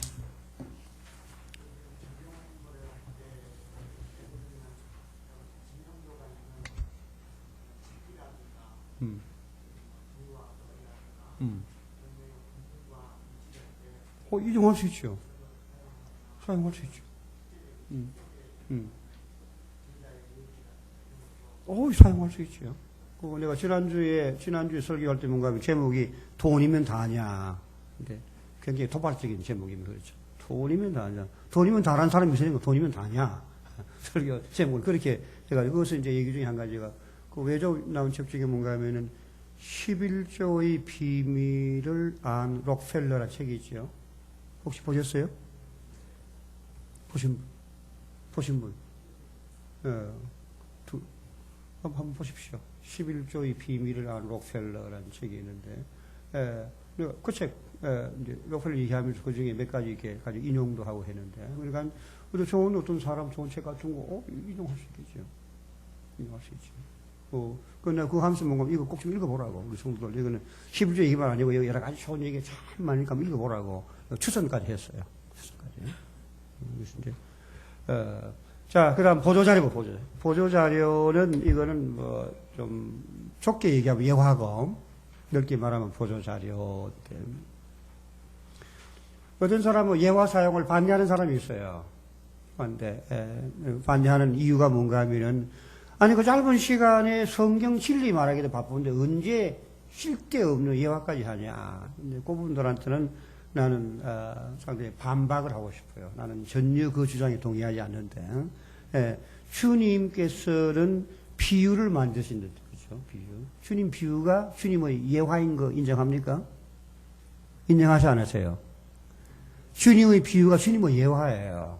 주님께서 뭔가 하면은 하늘 진리를 땅의 사람들에게 땅의 언어로 전하기 위해서 땅에서 여러 가지 소재들, 농사 짓는 소재, 장사하는 소재, 우선 땅 주인에 관한 소재, 왕과 신하에 관한 소재, 이 삶 속에 있는 여러 가지 소재를 얻어가지고 거기에서 예화를 만든 그게 주님의 비유입니다, 주님 비유.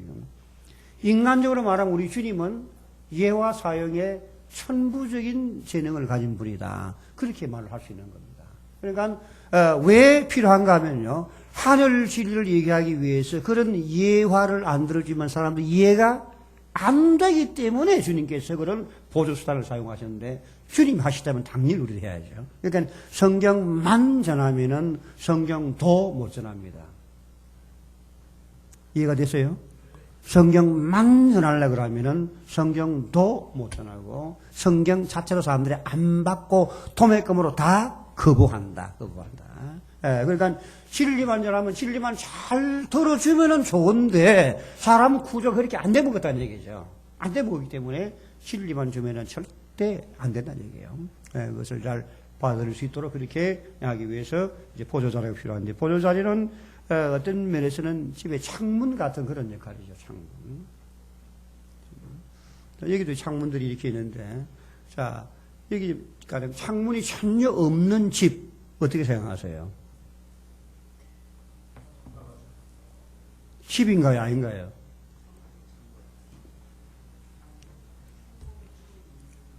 그래서 창문이 전혀 없는 집은 집이 아니라고까지는 못하더라도 이상해요. 이상해. 창고인지 감옥인지 이상해. 그렇죠. 근데 이게 이제 창문이 있고 창문에 이제 커튼을 딱 걷게 되면은 밖에는 빛이 쫙 들어와가지고 본통선이 깨끗해 같은데 빛이 들어오면 보면 이거 방 안에도 먼지가 굉장히 많이 보이죠. 그렇죠. 그러니까 자세하게 다 보이는데 예화는 그러니까 뭔가 캄캄한 설교를 아주 창문 열애가 빛 들어오게 만드는 것이 바로 예화인 겁니다. 그러니까 여기 여러분 설교가 침침하면은 뭐가 필요하다고? 창문을 열어라. 창문 열어가지고 빛이 들어오도록 만들어라. 빛이 들어오도록 만들어라. 여기 이제 스펄전 목사님이 뭐라 했는가 하면 He who never quotes is never quoted. 인용 안 하는 사람은 인용이 안 된다. 인용 안 하면 인용 안 된다. 그 말은 뭔가 하면은 다른 사람 것을 적절히 잘 활용 못하면 내 설교가 재미가 없어가지고 다른 사람이 내 설교를 그들도 보지도 않는다. 그런 얘기죠. 적절하게 예화를 쓰라는 얘기인데 보조자료라는 것은 뭔가 하면은 설교를 보다 명쾌하고 이해하기 쉽게 하기 위해 사용하는 모든 재료가 다 보조자료인데 첫째는 어떤 역할이 있는가 하면 설교를 명쾌하게 해준다. 막연하고 추상적인 그런 설교를 예화 딱 들려주면 손에 딱 잡히게 된다. 굉장히 좋은 점이죠.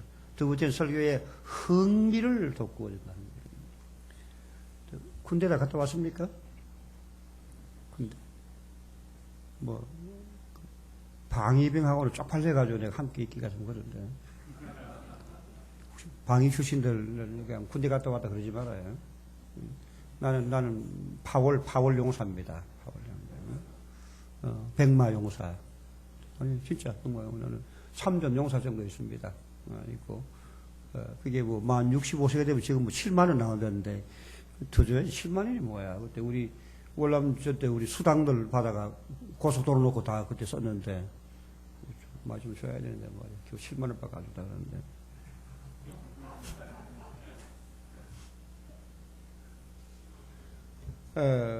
군대 이제 훈련소에 여러분들 다 훈련받은 기억들 다 날 건데, 자, 뭐, 맨 처음 들어가면은, 이제, PRI 훈련, 좌양자, 우양우, 뭐, 그러면서 이제, 이게, 연습, 거총 바로, 초전, 이러면서 이제 그런 거 이제 한 다음에, 낮은 포복, 높은 포복, 또 가스실, 사격 등등 여러 가지 이 과정들을 했는데, 아마 지금 막 5, 60대는 군대 생활을 아주 세게 했을 거예요. 저는 36개월 꽉 채우고, 나왔는데, 월남 갔다 와 이게 상무대에서 1년 근무했어요. 지금 상무대 쪽으로 장성인가를 옮겨 넣어서 1년 근무를 했었는데, 자, 훈련소에서 예를 들어, 이게 계단식 이런 그 교정에서, 여기 밥풀 하나, 단 육군 소위가, 이게 조교 데리고 차 떠넘기면서 강의할 때, 그 강의 전부 다 아주 귀를 기울여 잘 들었습니까? 야, 낮은 포복해 강의하면 정말 재밌다, 저거. 저거 안 들으면 이거 내 군대 생활 완전히 끝장난다, 이거 하면서, 거기 그냥 한마디 정말 귀를 기울여 열심히 잘 들었어요? 그런 사람 있어요? 한 사람도 없을 거예요, 한 사람도 없을 거예요. 그냥 전부 다 기술적으로 이렇게 이게 우리는 그때 훈련소에서 이게 M1 가지고, 훈련 받다가 이제 자대 가가지고는 칼빈 총하고 올라갈 때는 M16 가지고 가는데, 이거 가지고 철모 이렇게 쓰고는 그냥 기술적으로 다 졸잖아요, 기술적으로. 다 졸잖아요, 이게. 다 졸는데. 그런데 좀 센스가 있는 교관은 이 훈병들이 이게 눈꺼풀이 무거워지기 시작하면 뭔가 하면은, 영자의 전성시대.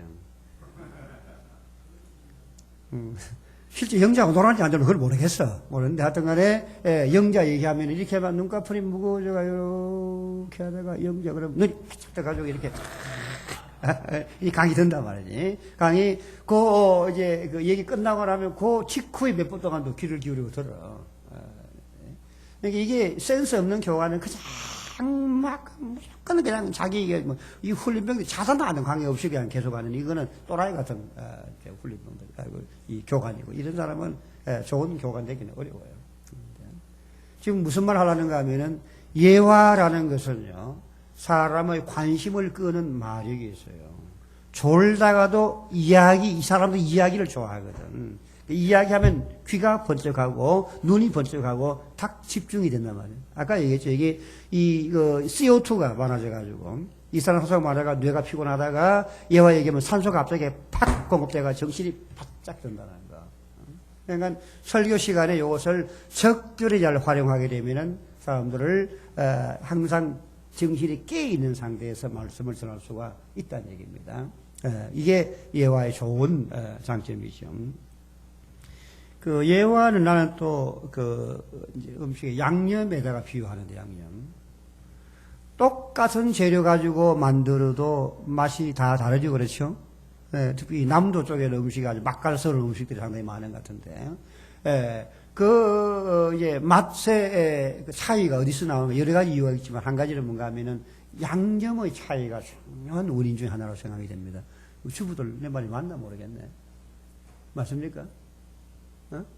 적절한 양념을 적절하게 잘, 왜 이게 무슨 맛자랑 이런 특별한 그런 식당 같은 뭔가 하면은 거기 여는 소스 같은 이걸 뭔가 비법이 있어, 자기 비법이 있어.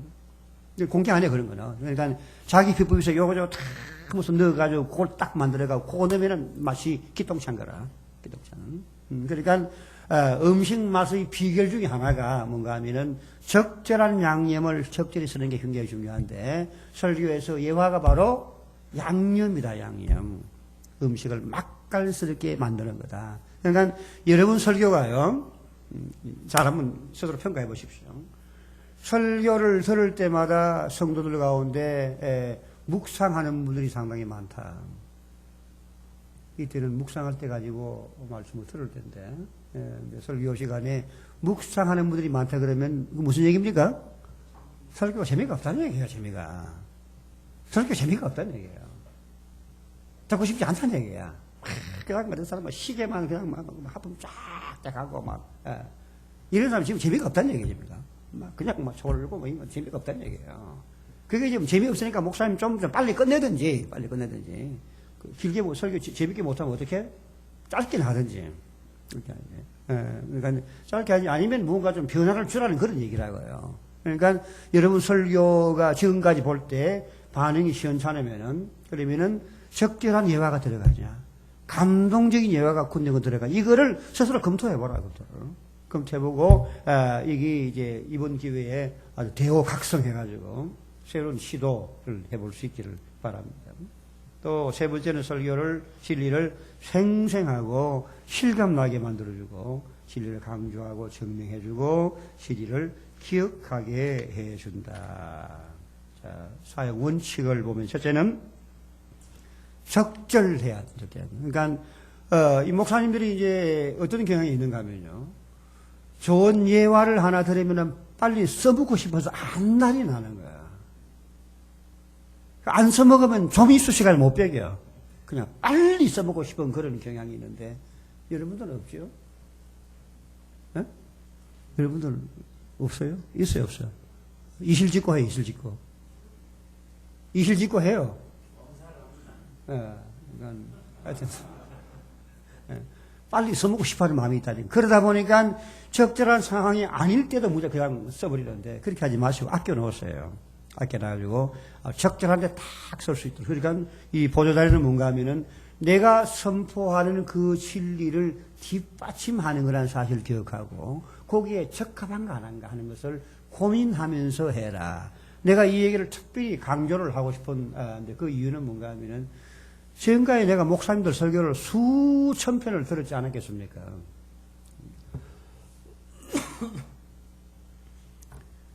85년에 내가 미국서 와가지고 지금 몇 년, 22년째 선생 노릇하면서 설교를 엄청 많이 듣는데 딱 들으면 난 점수가 나와요. 딱 들으면 A 뿌리인지 A인지 A 마이너스인지 B 뿌리인지 B인지 B 마이너스인지 C인지 D인지 F인지 딱 점수가 딱 나와. 딱 들으면. 우리 신학에서는 그러니까 뭔가 하면은 내가 거의 흠 잡을 데 없으면은 설교 전달이나 이게 뭐 구성, 뭐 대지, 뭐 예화, 뭐 본문 해석, 조직 이런 것들이 흠 잡을 게 거의 없으면은 A 마이너스를 주고, B급은 이제 상당히 잘했는데 중대한 흠결이 있으면은 이제 B급이고, C급은 강의 설교가 뭔지 아직 알지만은 좀 더 많은 노력이 필요하면 C급이고, D급은 헤매면 D급이고, 이거는 T급도 안 되겠다, 너는 강단을 서면 안 되겠다 싶으면은 F인데, 가끔 F 선상에 아리아를 부른 사람이 있어요. 가끔, 이런데. 설교를 그러니까 수천 편 들어봤으니까 딱 들으면 난 점수가 나오는데, 뭐 설교를 오래 한 목사님들도 뭔가 하면은 적절치 않은 예화 쓰는 경우도 상당히 많아요. 좋은 예화인데 여기는 안 맞는 거예요. 여기는 안 맞는. 그러니까 예화를 쓸 때 아무리 좋은 예화라도 지금 내가 선포하려는 그 진리, 내가 강조하는 그 진리를 뒷받침하는 건 아니냐, 이것을 잘 알아가지고 사용을 하라는 얘기입니다. 두 번째는 분명해야 되고, 그러니까 이게 지금 예화가 진리를 뒷받침하려는 건데 예화가 아리송하게 되면은 이거는 어렵죠, 그렇죠. 그 다음에 믿을만 해야 되고, 믿을만 하다는 건 뭔가 하면은 남의 것을 얘기할 때 내 것 같이 얘기하지 말아요. 이동원 목사의 경험인데 내 경험 같이 하면은 회중 중에 그 이야기를 아는 사람이 있으면 목사의 인격에 데미지가 오는 거예요. 데미지가. 그러니까 이거는 그러니까 뭔가 하면 이동원 목사님이 경험했던 건데, 예를 들면은 뭐 그런 얘기 나오고, 이동원 목사가 그때 미국에 있을 때 목사님을 모아가지고 평양에 한번 이제 갔는데, 그러니까 이동훈 목사 경험이라고 얘기하고 평양에 이제 갔는데, 거기 가보니까 방마다 전부 다 감시 카메라가 설치되어 있다고 그러더라. 그래서 이동훈 목사 얘기가 자기 생애 중에 그렇게 호텔에서 경건하게 밤을 지낸 적이 없었다. 본인 얘기 그래요. 그러니까 이게 지금 다 보고 있는. 그러니까 그 다음날 나와서 그 얘기 하다 보니까 어떤 목사님은 아예 옷을 다 입고 잤다. 목사님 어찌 그러냐고. 그 공산당들이 보는 데서 내가 빤스 바라고 목사처럼 이렇게 잘 수 있냐. 그래서 나는 아예 옷을 입고 잤다. 그러니까 이게 뭔가 하면은 전지하신 주님이 우리를 늘 보고 계신다. 아니면 그 얘기할 때 이제 연관돼 그런 얘기 하는데. 그러니까 이게 이동훈 목사의 얘기다라고 한들 무슨 문제가 생겨요? 내가 북한 갔다 온 거지 그렇게 말하지 말라고. 그거는 거짓말이라고. 거짓말이라고. 그러니까 이게 남의 것을 내 것 같이 그렇게 얘기하면 까다가면은 큰 낭패를 당하니까 이게 남의 경험을 그렇게 얘기해도 상관없어요. 적절히 잘 사용하면. 예. 그 다음에 길이가 적절해야 돼요. 길이가. 설교가 30분인데 예화가 25분이다. 그럼 곤란하죠. 그렇죠? 곤란하죠.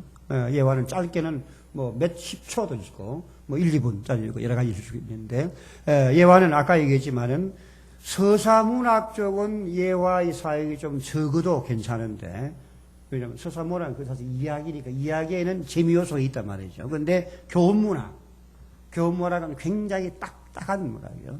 세상 글로 말하면 교훈문학은 철학적인 글하고 비슷한 성격이 있단 말이죠. 그러니까 이거는 중간중간에 짧은 이해나 예화들이 좀 더 많이 들어가야 되겠다는 생각을 가지면 좋을 겁니다. 그렇게 안 하면은 교훈문학 설교 굉장히 지겨워질 수 있는 요소가 많이 있다는 얘기죠. 그 다음에 다섯 번째는 뭔가 하면은 충분히 소화한 뒤에 해라, 소화한 뒤에. 그러니까, 자, 여기 지금 내가 이 책을 보다 여기 좋은 예화를 하나 발견했어요. 그러면은 다음 주에 설교 시간에 와가지고 이 책을, 이 예화를 읽어주고 그렇게 하면 된다, 안 된다? 된다, 안 된다? 그렇게 하면 안 된다, 안 된다. 그렇게 했으면 오늘부터 회개하고 다시는 그리 하지 말기 바랍니다. 과거는 내가 용서할 테니까요. 다시는 그렇게 하지 말고. 예화는 그러니까 뭔가 하면은 내가 읽었으면 이걸 소화해가지고 나 자신의 말로 해야지 예화는 읽어주는 것이 아니고 내 말로 표현하는 거다 하는 것을 기억을 하기 바랍니다. 그 다음에 예화에 하나만 더 얘기하면요. 어떤 때는 뭔가 하면 예화가 좀 재구성해, 재구성. 무슨 말인가 하면 예화에는, 이 중요한 포인트, 드라마틱 포인트가 있고, 클라이맥스가 있는 경우가 많아요, 예화예요. 예화에. 중요한 포인트가 있는 경우가 많단 말입니다. 그런 경우가 뭔가 하면 예화의 극적인 요소를 확대시켜 나갈 때, 그때 그 예화의 효과를 훨씬 더 잘 얻을 수가 있는 거죠. 예화의 내용을 바꾸라는 얘기가 아니에요. 실제 있은 얘기를 왜곡시키는 얘기가 아니에요. 그 극적인 요소를 좀 더 부각시키고 좀 더 강조시키고 좀 더 많은 말을 해주라는 얘기죠. 그렇게 하면은 그 예화가 훨씬 살게 되는 겁니다. 그러니까 책에서 예화를 보더라도 지금 내 설교하고 비춰볼 때, 내가 이 부분 좀 강조하려 했다면은 그 부분을 조금 더 부연 설명하고 좀 더, 얘기를 좀 더 해주라는 얘기죠. 그걸 확대해가지고 부각시킬 때 예화의 이 드라마틱한 이런 요소가 훨씬 더 잘 살아나게 된다는 기억하고 그런 부분들에 관심을 좀 가질 수 있기를 바랍니다.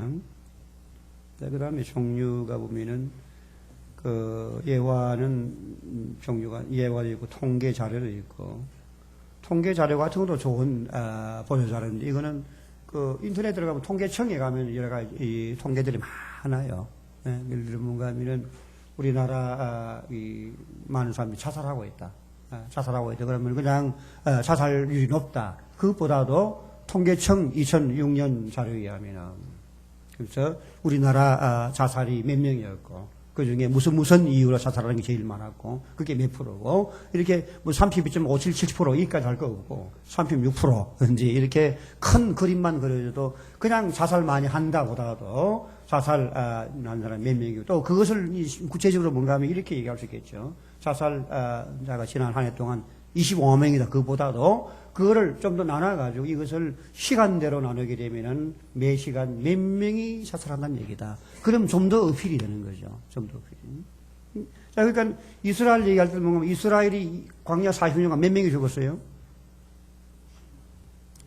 60만 명 죽었다. 그것보다도 60만 명을, 그러니까, 40 곱하기 365. 그럼 얼마입니까? 그러면 얼마 나오지, 그렇죠? 60만 나누기, 예, 괄호해가지고 40 곱하기 365. 그러면 무슨 얘기입니까, 그게? 하루에 몇 명 죽었냐? 하루에, 하여튼, 한번 계산하면 될까요? 하루에, 그러니까, 그냥 60만 죽었다고 하루에 몇만 명. 그러니까 하루에 매일같이 평균적으로 초상이 그렇게 많은 광야 생활이었다. 그냥 60만보다도 뭔가 하면 좀 더 나누라는 얘기예요, 나누라.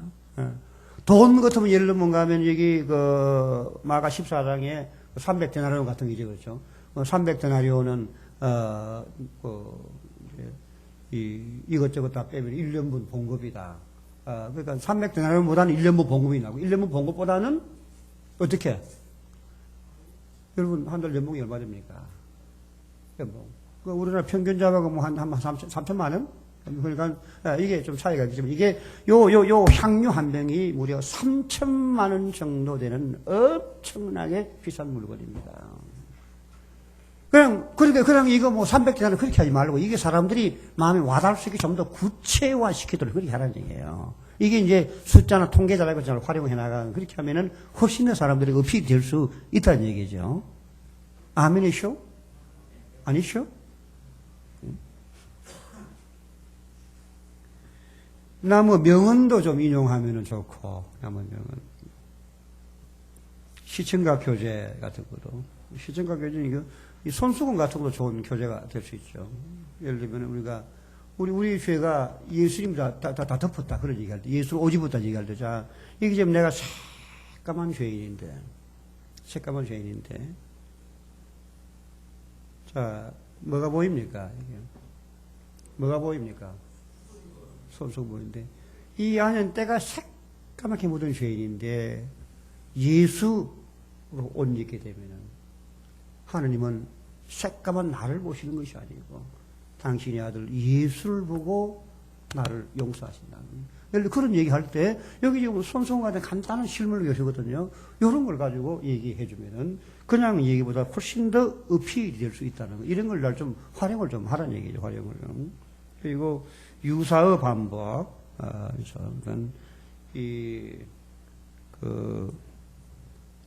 가령, 요한복음 6장에 나오는 안드레 같은 경우 보면, 안드레는 계산이 굉장히 밝은 사람이었죠. 아주 수학적이고, 산술적이고, 이성적이고, 합리적이고, 수리에 굉장히 밝은 사람입니다. 이 비슷한 말을 몇 번 반복함으로써, 이 안드레가 어떤 사람이 좀 더 분명히 얘기하다. 그렇죠? 이게 이제 이 유사의 반복함으로써 강조하는 그런 기법이 되는 거죠. 그 외에도 여러 가지 있으면 다 활용을 하고. 자, 또, 하나 이제, 타문화권 예화를 쓸 수 있어요, 없어요? 타문화권 예화는 두 가지가 있는데, 쓸 수 없는 게 있고, 쓸 수 있는 게 있어요. 쓸 수 없는 거는 뭔가 하면 그 문화의 고유한 예화는 쓰면 안 되고, 예를 들어 한국 사람들이 미식 축구 잘 알아요, 몰라요? 풋볼. 미국에서는 설교 시간에 풋볼 얘기 굉장히 많이 나옵니다. 미국 살면서 풋볼 모르면 미국 생활 못 해요. 그러니까 이민 간 사람들이 미국에 얼마나 적응했냐 아니냐는 풋볼을 얼마나 즐기냐 아니냐 가지고 평가해요. 평가 기준 중 하나가 그거예요. 풋볼 모르면 너는 아이도 미국 생활 안 됐다는 얘기죠. 예, 그러니까 미국선 설교 때 굉장히 많이 나오는데 한국 사람은 그 얘기하면 잘 모르거든요. 그리고 어떤 경우는 뭔가 하면 외국 예화를 조금 바꿔야 될 게 있는데 내가 지난 주일 날 설교하면서 한 가지 실수한 게 있더라고 보니까. 이제 제목이 돈이면 다냐 그 얘기 했다 그랬잖아요. 그 얘기하면서 이제 돈이라는 건 사실 한번 들어오면은 내놓기 힘든 거고, 이제 그런 얘기 하면서 어떤 얘기 했냐면 어떤 부자가 죽으면서 돈을 다 남겨놓고 죽으려고 억울해가지고 손을 좀 이제 관속에 좀 넣어가려고 그러는데 이놈 관속에 돈을 넣어줄지 안 넣을지 믿을 수가 있어야지.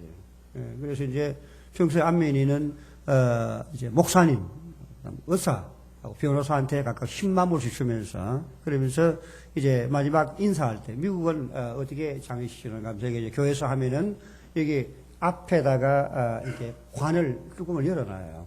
절반 좀 열어놓고 미국 사람 죽으면은 몸에 피를 다 빼거든요. 그러니까 여기다 방부제를 넣기 때문에 죽은 사람 냄새가 안 나, 우리 같이.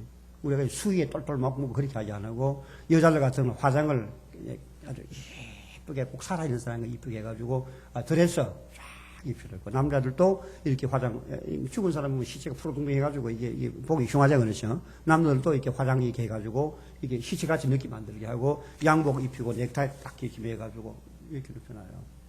미국은 그렇게 가, 마지막 이제 예식 치르고 나면은 한 번씩 딱 앞에 나와서 한 번씩 보고, 마지막 보고, 그 다음에 뚜껑 덮고 장례식장으로 저기 그 산소로 무덤으로 가거든요.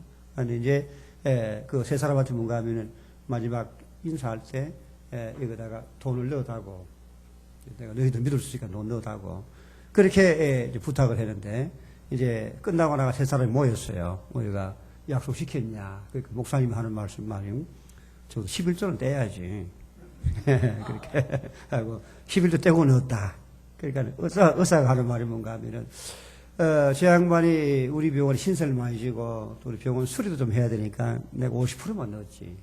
그러니까 변호사가 펄펄 뛰면서 그럴 수가 있냐고. 난 다 넣었지. 어떻게 다 넣었냐.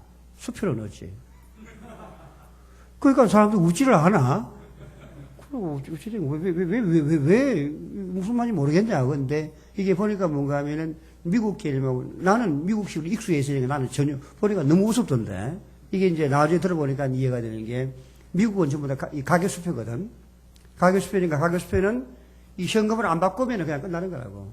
그러니까 내가 쓴 수표가 나한테 안 돌아오면 그 수표는 없는 거라고. 없고 그 돈은 그냥 나가는 게 아니거든. 나가는 게 아니에요. 그러니까 이 사람은 수표를 넣었으니까 얼마 넣은 거예요? 하나도 안 넣는데 다 넣었다는 거지.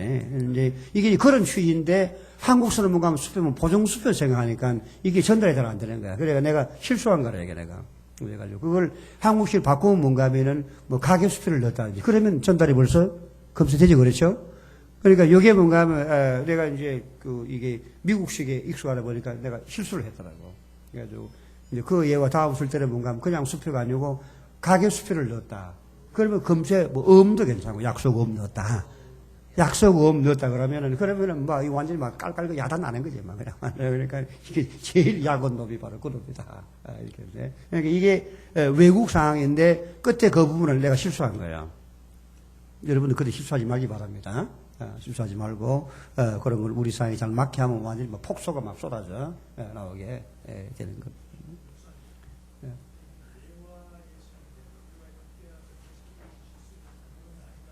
응.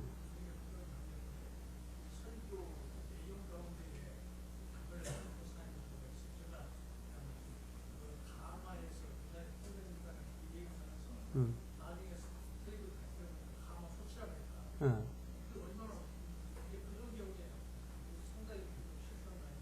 응. 뭐 지나가면 끝이지 뭐. 한번 쏟아놓으면 끝이지 뭐. 그냥 잊어버려요, 그런 거. 자, 잠깐 쉽시다. 잠깐 쉬고 나머지 얘기 더 합시다.